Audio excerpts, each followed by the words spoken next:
하나님 아버지와 우리 주 예수 그리스도로부터 오는 은혜와 평강이 여기 계신 여러분과 항상 함께 하시길 주님의 이름으로 축복합니다. 오늘은 대림절 둘째 주일입니다. 이제 곧 성탄하실 예수님이 여러분 곁에 한 걸음 더 가까이 다가오셨습니다. 여러분도 주님 품에 한 걸음 더 가까이 다가가실 수 있는 하나님의 백성 되길 바랍니다. 요즘 우리나라가 많이 시끄럽습니다. 어서 좀 빨리 평안해지길 바라고 있는데요. 우리 예수님께서 이 땅에 평화를 주시길 바라며 여러분 마음을 모아 기도해 주시길 바랍니다. 더불어 우리 교회의 안정을 위해서도 마음을 모아서 뜻을 모아서 기도해 주시길 바랍니다. 오늘 누가복음 3장 1절로 14절의 말씀을 보겠습니다. 하나님은 이 말씀으로 우리에게 무엇을 가르쳐 주실까요? 우리는 이 말씀으로 무엇을 배울 수 있을까요? 하나님께서 말씀 속에 숨겨둔 은혜를 한번 찾아보겠습니다. 누가복음 3장은 세례 요한이 사역하던 당시 정치 종교 상황을 우리에게 보여줍니다. 먼저 정치적으로는 로마 2대 황제, 성경은 디베리오라고 하는데요. 티베리우스입니다. 이 티베리우스가 지중해 전역을 다스리고 있었죠. 당연히 그 안에는 이스라엘도 포함되어 있습니다. 황제는 이스라엘과 시리아를 한데 묶어서 네 구역으로 나눴습니다. 그리고 총 한 명의 총독과 세 명의 분봉왕을 세웠죠. 우리가 성경에 기록된 앞선 세 명은 굉장히 익숙합니다. 많이 들어봤기 때문이죠. 그런데 루사니아는 조금 낯선 사람입니다. 그는 시리아 지역의 분봉왕 영주였습니다. 그리고 그는 더 이상 성경에 등장하지 않습니다. 누가복음 이어서 종교 지도자들을 소개합니다. 바로 대제사장 안나스와 가야바죠. 사실 이스라엘의 대제사장은 한 명입니다. 역사상 단 한 번도 두 명의 대제사장이 임무를 수행한 적이 없습니다. 그런데 왜 누가복음은 안나스와 가야바 두 사람을 함께 거론하고 있을까요? 사실 안나스는 은퇴한 대제사장입니다. 가야바는 그의 사위로서 안나스의 후계자가 되었죠. 하지만 안나스는 여전히 이스라엘 종교 지도자로서 실권을 장악하고 있었습니다. 그래서 복음서를 보면 대제사장들이라는 복수 명사를 사용해서 그들을 부르고 있습니다. 그런데 여기서 우리가 한 가지 간과하면 안 되는 것이 있습니다. 이 대제사장이 예루살렘 성전만 관할한 것이 아니었죠. 그들은 산헤드린이라는 유대인의 종교 재판소의 수장으로도 함께 봉직했습니다. 그래서 대제사장은 모든 유대인들의 죄를 율법으로 다스렸죠. 예수님도 이곳 산헤드린에서 재판받은 적이 있습니다. 다른 말로 하자면 이스라엘은 로마 황제의 완전한 통치 아래 있었습니다. 이스라엘의 정치 종교자들은 로마 황제에게 자기 자신을 맡겼습니다. 왜 그랬을까요? 분봉왕과 대제사장을 임명하고 해임하는 권한이 로마 황제에게 있었기 때문입니다. 즉, 디베리오에게 순종하면 그들은 영원한 평화, 팍스 로마나를 얻을 수 있었습니다. 하지만 그에게 저항하면 바로 그 자리에서 잘렸습니다. 그런데 그들은 이것이 바로 하나님의 뜻이라고 생각했습니다. 그러면 하나님도 그렇게 생각하실까요? 2절 말씀을 보십시오. 하나님의 말씀은 빈들에 있는 요한에게 임합니다. 빈들은 광야입니다. 광야는 사람이 살 수 없는 곳이죠. 하지만 출애굽기 말씀처럼 하나님은 광야에서 이스라엘 백성을 돌보아 주셨습니다. 무려 40년 동안 그들이 하나님의 백성으로 살 수 있도록 가르쳐 주셨죠. 오늘 하나님은 광야에 있는 요한에게 말씀으로 임했습니다. 그러면 요한은 왜 광야에 있었을까요? 하나님이 그를 그곳으로 불렀을까요? 기독교의 오래된 전승을 따르면요, 요한은 에세네파였다고 합니다. 에세네파는 유대교의 한 분파인데요, 사두개인, 바리새인, 그리고 에세네파라는 분파가 있었습니다. 이 에세네파는 앞선 두 집단과 조금 성격이 다릅니다. 사람들과 어울려 사는 것을 별로 좋아하지 않았고요. 또 출애굽기의 광야 생활을 본받고자 했습니다. 왜냐하면 하나님이 광야에서 임재하신다고 믿었기 때문이죠. 그래서 그들은 에세네파는 예루살렘 성전 제사에 참여하지 않았고 광야에 그들만의 성소를 지어서 별도의 예배를 드렸습니다. 다른 유대인의 시선으로 보면 뭐라 그럴까요? 약간 이단적인 기질이 강한 집단이었죠. 또 이들은 유대 독립을 위해서 운동한 경력도 있습니다. 하나님은 광야에서 생활하던 그런 요한을 선지자로 부르셨습니다. 몇몇 사람들에게만 하나님의 말씀을 전할 것이 아니라 이제는 그 선을 넘어서 온 세상 사람들에게 하나님의 말씀을 선포할 수 있도록 요한을 하나님의 선지자로 세우셨죠.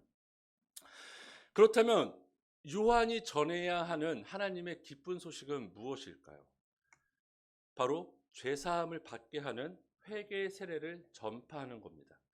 이 말씀처럼 누가에게 하나님 복음은 이스라엘과 모든 민족을 향한 회개와 죄사함의 기쁜 소식입니다. 하나님은 이스라엘이 먼저 여호와의 백성답게 살기 원하셨습니다. 그렇지 않으면 하나님에게서 멀어진 다른 민족이 돌아올 수 없기 때문이죠. 그래서 요한은 요단강 근처 마을을 순례하며 회개의 세례를 전합니다. 또 이 회개의 세례는 요한을 구약의 선지자들과 연결합니다.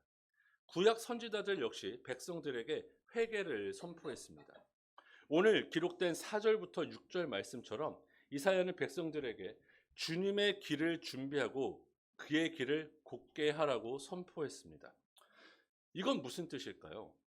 주님이 오실 길을 준비하는 것은 누구 한 사람의 책임이 아니라는 겁니다. 하나님의 모든 백성이 주님 오실 길을 마련하라는 뜻입니다. 그러면 무엇을 어떻게 마련해야 할까요? 빨강색 주단을 쫙 깔아야 될까요? 아니면 아스팔트를 쫙 깔아야 할까요? 다 틀렸습니다. 백성들이 준비할 것은 바로 회개입니다. 회개는 무엇일까요? 우리의 죄를 고백하는 것도 의미하지만 우리의 마음과 생각이 돌아섬을 뜻합니다. 다른 곳을 보던 내 시선을 이제 하나님의 말씀에 맞추는 겁니다. 하나님 뜻에 내 눈을 맞추고 하나님의 말씀대로 살아가면서 하나님이 인도하시는 대로 사는 것이 바로 회개의 본질입니다. 즉, 옛 모습을 버리고 하나님의 백성답게 살아가는 것이 참된 회개의 모습이죠. 세례 요한은 하나님께 돌아오라고 외쳤습니다. 단순히 나한테 와서 세례 받으라고 외친 게 아니라 하나님께 오라고 사람들에게 소리쳤습니다. 이스라엘은 로마 황제의 백성이 아니라 하나님의 백성이라는 것을 다시 한 번 더 각인시켜 줬습니다. 근데 요한은 단순히 회개만 선포한 것이 아니죠. 그는 회개의 징표로서 세례도 베풀었습니다. 사실 요한이 생활하던 에세네파도 이런 세례가 있었습니다. 그런데 오늘 요한의 세례와는 조금 다른 모습을 갖고 있습니다. 그들의 세례는 부정한 것을 씻어내고 정결함을 유지하는 그런 의식이었습니다. 마치 우리가 하루에 한 번씩 샤워하고 세수하는 것처럼요.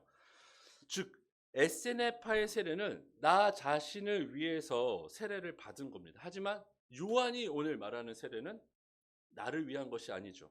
그것은 바로 주님의 길을 준비하고 곧게 만들기 위한 세례입니다. 여러분도 세례를 받으셨죠? 근데 아마 안 받으신 분이 없을 걸로 생각합니다.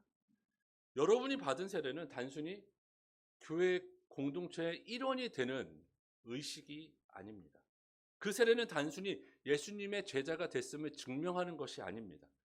여러분이 받은 세례는 오늘 성경이 계속 이야기하고 있는 것처럼 주님 오실 길을 마련하는 겁니다. 주님을 맞이하려면 우리의 마음이 고다야겠죠. 울퉁불퉁하고 찢어지고 뭉개진 우리의 마음이 고다져야 합니다. 그렇지 않으면 주님이 오실 길은 험난합니다. 그래서 우리의 생각이 변해야 합니다. 우리 삶의 모습이 변해야 합니다. 세례 받기 전과 같은 모습으로 산다면 세례는 의미가 없습니다. 아무리 용서받아도 변하지 않는다면 우리는 죄인의 삶에서 벗어날 수 없습니다. 이런 죄인은 심판받아 마땅합니다. 우리를 구원하시기 위해서 오고 계신 주님을 맞이하려면 우리의 마음과 생각이 올바른 하나님의 말씀에 맞춰서 살아가야 하겠죠. 그렇다면 세례받은 사람은 무엇으로 변할 수 있을까요? 4절로 6절의 말씀을 볼까요? 제가 읽겠습니다. 광야에서 주의 길을 준비하라. 광야에서 그의 오실 길을 곧게 하라. 여러분에게 질문 드리겠습니다.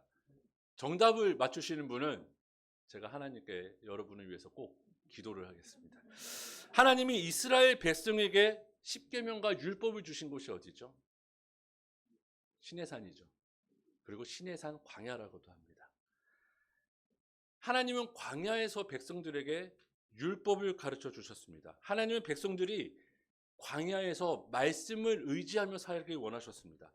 아무도 살 수 없는 그 험난한 광야에서 오직 하나님의 말씀만 의지하며 살길 하나님은 백성들에게 원하셨습니다. 이제 더 이상 애굽의 노예가 아니라 하나님의 백성으로서 하나님만 붙잡고 의지하며 살아가길 원하셨죠. 그래서 하나님은 아무것도 살 수 없는 광야에서 백성들에게 율법을 가르쳐 주셨습니다. 세례받은 사람도 마찬가지입니다. 그들이 세례를 받아서 변하는 게 아닙니다. 세례 받았다고 갑자기 뿅 하고 하나님의 백성이 되는 건 아닙니다. 세례 받기 전에 변해야 합니다. 오늘 말씀을 잘못 보면 마치 군대에서 군인들이 세례 받는 것처럼 야 세례 받을 사람 나와 하고 막 손 들고 나가면 다 세례 받는 것처럼 보입니다. 근데 그렇지 않습니다. 세례 받는 데는 항상 전제 조건이 따릅니다. 우리 잠시 초대교회의 모습을 좀 살펴볼게요. 초대교회는 참 세례받기 어려운 곳이었습니다. 교육을 아주 오래오래 받았거든요. 짧게는 6개월 동안 세례 교육을 받았습니다. 혹은 길게 3년 동안 거의 뭐 신대원, 신학대학원 수준으로 교육을 받아야 세례를 받을 자격을 얻었습니다. 그런데 이 교육을 다 마쳤다고 무조건 세례 주지 않았습니다. 또 검증을 했습니다. 그 사람이 정말 하나님의 말씀대로 살고 있는지, 어려운 상황 속에서도 하나님의 말씀을 의지하며 살고 있는지 그것을 그의 삶으로 검증해야 했습니다. 만약에 그렇지 않다면 교회는 그 사람에게 세례를 베풀지 않았습니다. 그 사람은 굉장히 어렵게 세례를 받아야만 했습니다. 이것을 요약하자면 세례받기 원하는 사람은 성경 말씀으로 변화된 삶을 검증받아야 세례를 받을 수 있었다는 것입니다. 세례 받는 사람이 스스로 변하는 것이 아니라 하나님의 말씀으로 변해야 그 사람은 하나님의 백성이 될 수 있었다는 것입니다. 여러분도 마찬가지입니다. 여러분이 세례 받아서 변한 게 아니죠. 신실한 사람이 세례 받는 겁니다. 혹시 여러분의 모습이 내가 하나님을 만나기 전과 별반 다를 것이 없다면 여러분 회개하시길 바랍니다. 그러면 예수님은 여러분을 용서해 주실 것입니다. 그런데 제가 지금 한 가지 놓치고 빼먹은 것이 있는데요. 하나님께서 광야에서 말씀을 가르쳐 주신 더 큰 이유가 아직 남아 있습니다.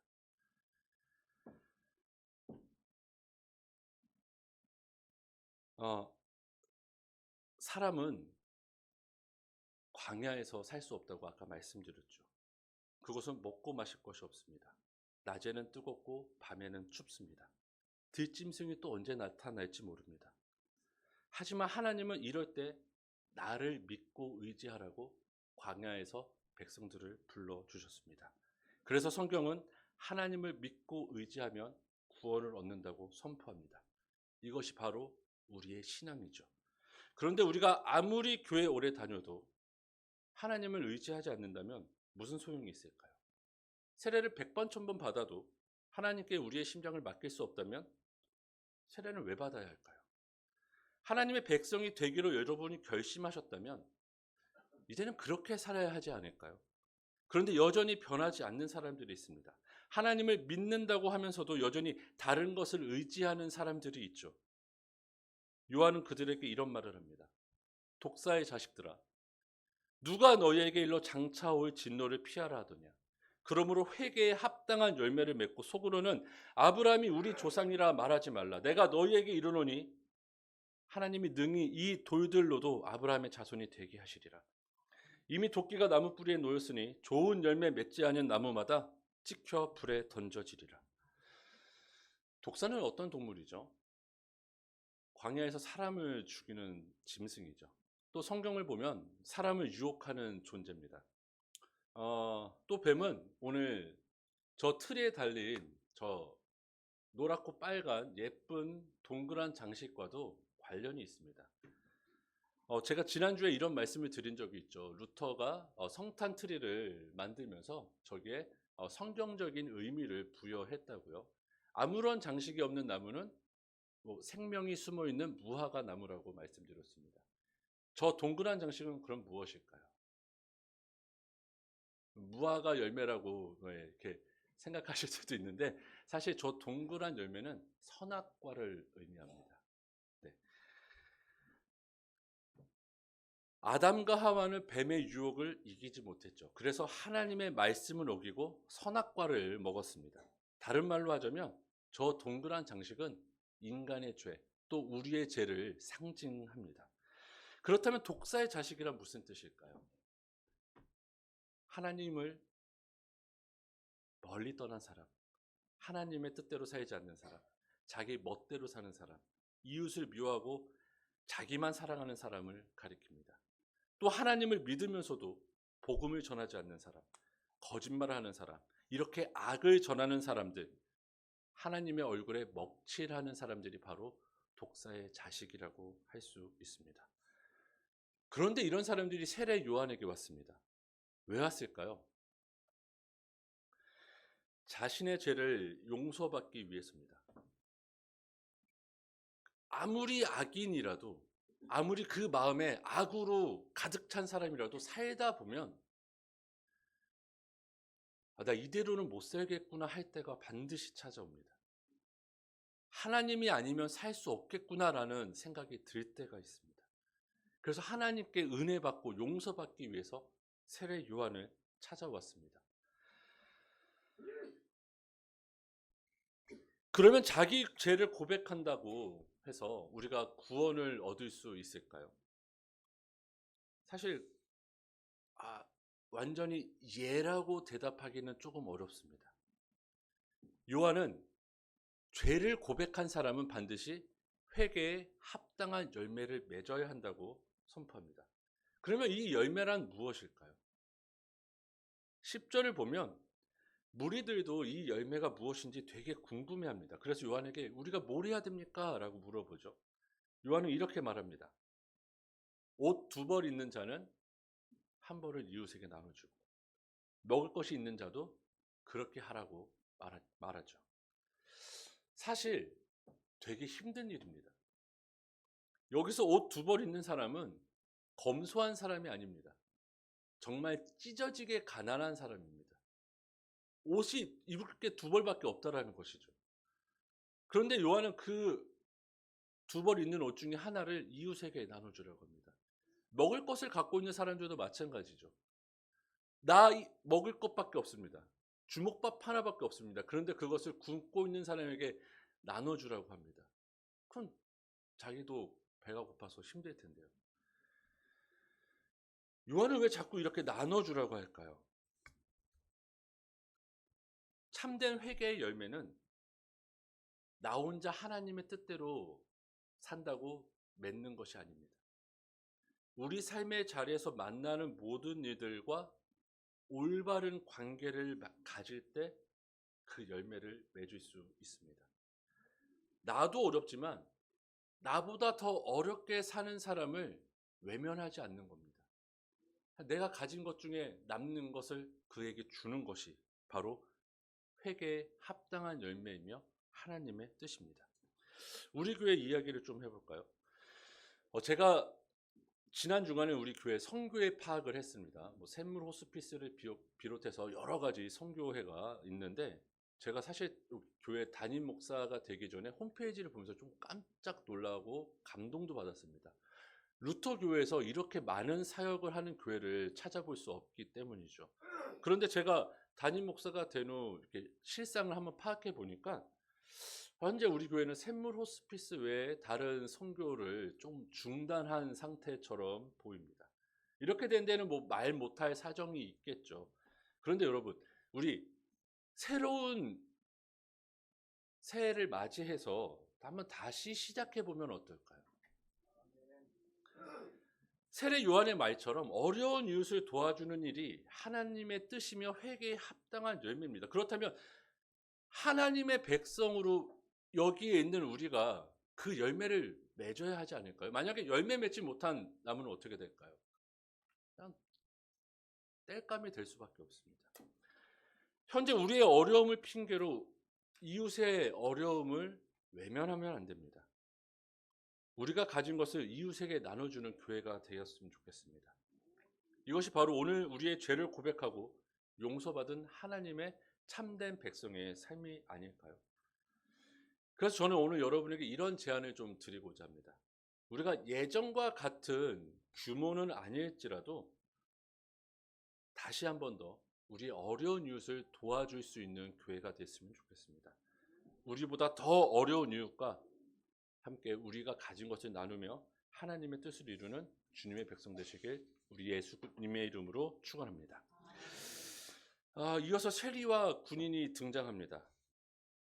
세리는 모든 유대인들에게 멸시당하는 사람이죠. 근데 군인은 좀 잘 모르겠습니다. 왜 군인이 나타났는지. 그들은 세리 요한에게 우리는 무엇을 하면 됩니까? 라고 물어보죠. 요한은 세리에게 먼저 부과된 것 외에는 거두지 말라고 합니다. 여기서 부과된 것이란 로마 제국이 유대인들에게 받아가는 세금을 뜻합니다.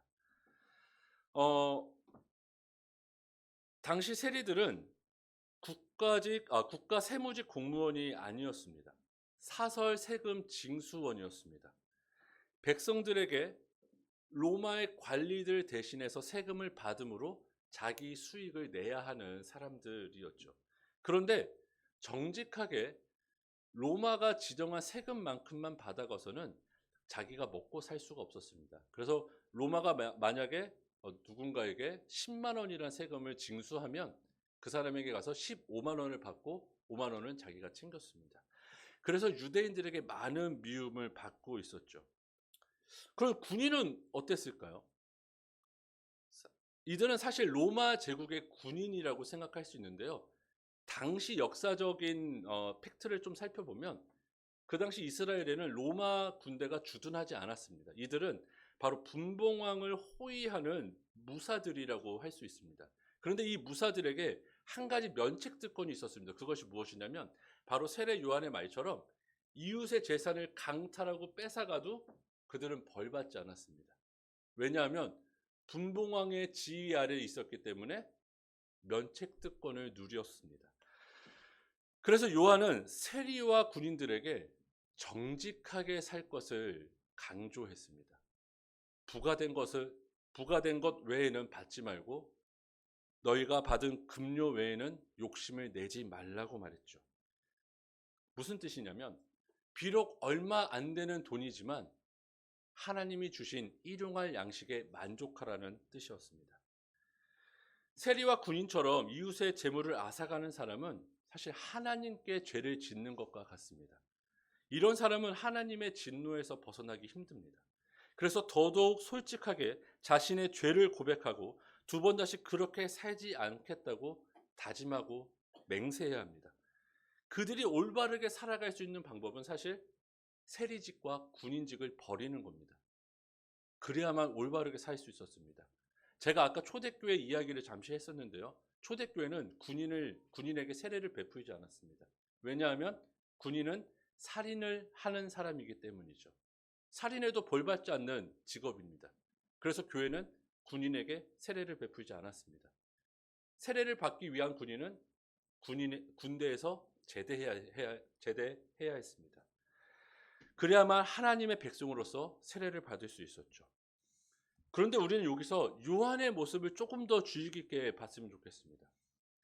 사실 우리는 솔직하게 말해서 요한 같은 사람을 좀 멀리합니다. 왜 그럴까요? 자꾸 우리의 죄를 이렇게 들춰내기 때문이죠. 막 숨어 있었는데 확 걷어버립니다. 세상 사람들에게 다 알려버립니다. 요한만 가만히 있으면 나는 수치를 당하지 않습니다. 그런데 요한 때문에 자꾸 창피해집니다. 그래서 교회는 가끔 누군가의 죄를 덮어주기 위해서 무조건적인 용서를 행하라고 할 때가 있습니다. 그런데 여러분 한번 생각해 보십시오. 그냥 그 사람의 죄를 잠자코 덮어주면 그 사람이 자기 잘못을 알까요? 저도 제 아들을 키우고 있지만 제 아들을 훈육할 때는 네가 무엇을 잘못했는지 정확하게 짚어줍니다. 그리고 그 녀석이 두 번 다시 그렇게 살지 않겠다고 약속하면 용서를 해줍니다. 근데 어른들도 마찬가지겠죠. 그 사람의 죄는 우리가 분명하게 지적을 해줘야 됩니다. 너 이거 잘못했어. 너 이거 똑바로 해야 돼. 그렇지 않으면 용서받기 힘들 거야. 하지만 네가 그것을 돌이킨다면 우리 용서해 줄게 라고 할 수 있겠죠. 이거는 누구에게나 마찬가지입니다. 요한을 보십시오. 그는 절대 회개를 선포함에 있어서 두려워하지 않았습니다. 요한은 지위 고하를 막론하고 누구에게나 잘못된 것을 지적하고 회개를 선포했습니다. 그리고 사람들을 하나님의 길로 인도했습니다.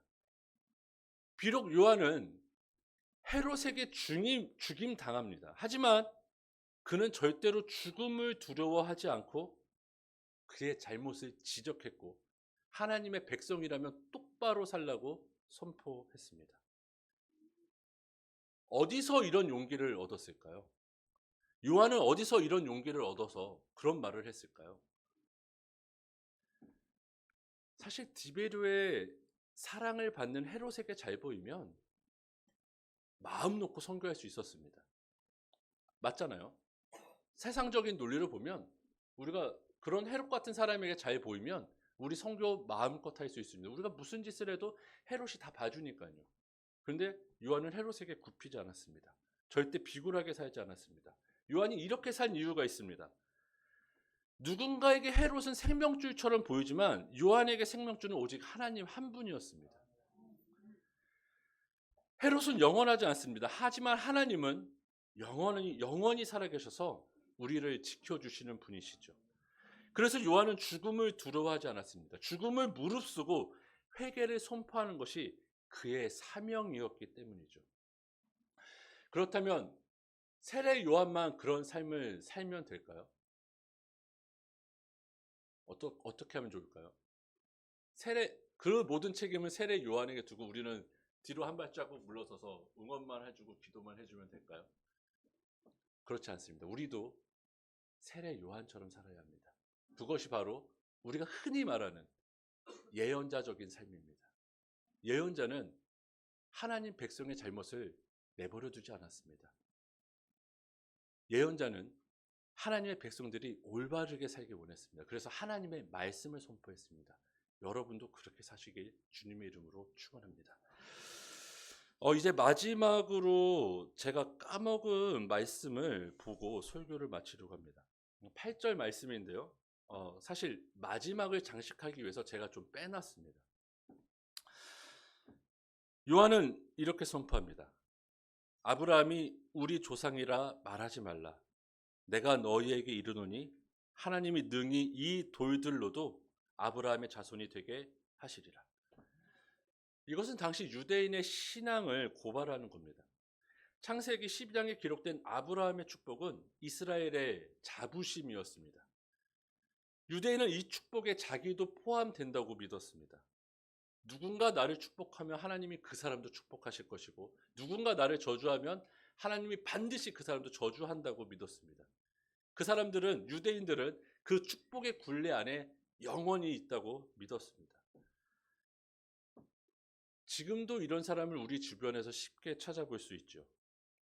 세례 받았기 때문에 반드시 천국에 갈 거라고 믿는 사람, 교회에서 높은 직분에 있기 때문에 반드시 구원 받을 거라고 믿는 사람, 주일 성수 잘 지켜서 반드시 구원받을 거라고 믿는 사람, 모태신앙이기 때문에 반드시 하나님이 내 손을 잡아주실 거라 생각하는 사람들이 있습니다. 사실 이런 교만함으로 회개하지 않는 사람은 구원받을 수 없습니다. 이렇게 교만한 사람은 그 뿌리에서 잘립니다. 아브라함의 직계 혈통이라도 회개해야 한다는 하나님의 말씀이죠. 그렇지 않으면 그 축복이 끊어진다는 뜻입니다. 또 아브라함의 자손이라도 열매 맺지 못하는 나무는 땔감이 될 수밖에 없습니다. 이처럼 회개에는 예외가 없습니다. 하나님 앞에서 면책특권을 받은 사람은 아무도 없습니다. 하나님의 백성이라면 모두 다 자기 죄를 고백해야 합니다. 고백한 사람만이 구원을 얻을 수 있다고 성경은 선포합니다. 그렇지 않고서는 진노의 불길을 피할 수 없습니다. 사랑하는 열린문 교회 성도 여러분, 여러분은 어떠신지요? 회개에 합당한 열매를 맺고 계신지요? 혹시 구원의 자신감이 있으신지요? 사실 이런 자신감 없으셔도 괜찮습니다. 차라리 여러분의 부족함을 하나님께 고백하시길 바랍니다. 내 부족함을 하나님께 보여드리고 하나님께서 은혜로서 채워주시길 기도하시길 바랍니다. 혹시라도 이 자리에 그동안 쌓아온 신앙 때문에 교만하신 분이 있다면 오늘 꼭 회개하시길 바랍니다. 예배 마친 후에 혼자서 조용히 하나님께 고백하시길 바랍니다. 그리하면 하나님은 반드시 자기 죄를 고백한 사람은 용서해 주신다고 하셨습니다. 우리는 그래야 살 수 있습니다. 이 은혜를 여러분만 알고 있으면 안 됩니다. 이웃에게 나눠주십시오. 이웃에게도 오늘 이 기쁜 소식을 전해주십시오. 하나님께 돌아오면 살 수 있다고 전해주십시오. 하나님께 돌아오면 영원한 생명과 새 생명을 얻을 수 있다고 전해주십시오. 이것이 바로 하나님 백성으로서 참된 회개의 열매를 맺는 방법입니다. 바라기는 우리 모두가 하나님께 뿌리를 두고 영원한 맺을 수 있도록 마음을 모으고 손을 잡고 기도해 주시는 주님의 백성 되어 주시길 바랍니다. 기도하겠습니다. 하나님, 저희의 부족함을 주님께 내어놓습니다. 저희는 사실 용서받을 가치가 없습니다. 용서받을 자격도 없습니다. 하지만 하나님은 저희의 입술을 열어주셨고 저희가 기억하는 모든 죄를 고백하게 만들어주셨습니다. 그리함으로 우리의 죄가 용서받았습니다. 하나님, 이제 새 생명을 얻은 저희가 하나님의 백성답게 살기 원합니다. 하나님의 백성으로서 이 기쁜 소식을 우리 이웃들에게 전하고 이웃과 함께 하나님을 찬양할 수 있는 은혜를 베풀어 주시옵소서. 오직 구원은 하나님께만 있음을 고백합니다. 하나님을 의지해야만 살 수 있음을 고백합니다. 주님, 저희의 손을 붙잡아 주시옵소서. 저희의 손을 놓지 말아 주시옵소서. 저희가 가장 힘들 때 오직 하나님만 의지하길 원하오니 주님, 저희가 하나님의 이름을 부를 때 저희에게 응답하여 주시옵소서. 더불어 저희 마음속에 있는 모든 근심과 기도를 주님 앞에 내어놓습니다. 주님, 그 모든 것에 응답해 주시리라 믿습니다. 저희를 주님의 길로 인도하여 주시옵소서. 더불어 저희가 주님 오실 길을 마련하고 그 길을 걷게 하는 일에 동참하길 원합니다. 저희뿐만 아니라 이 세상의 모든 교회가 그 길에 동참하길 원하오니 하나님, 저희에게 힘을 베풀어 주시옵소서. 감사드리며 이 모든 것 우리 주 예수 그리스도의 이름으로 기도합니다.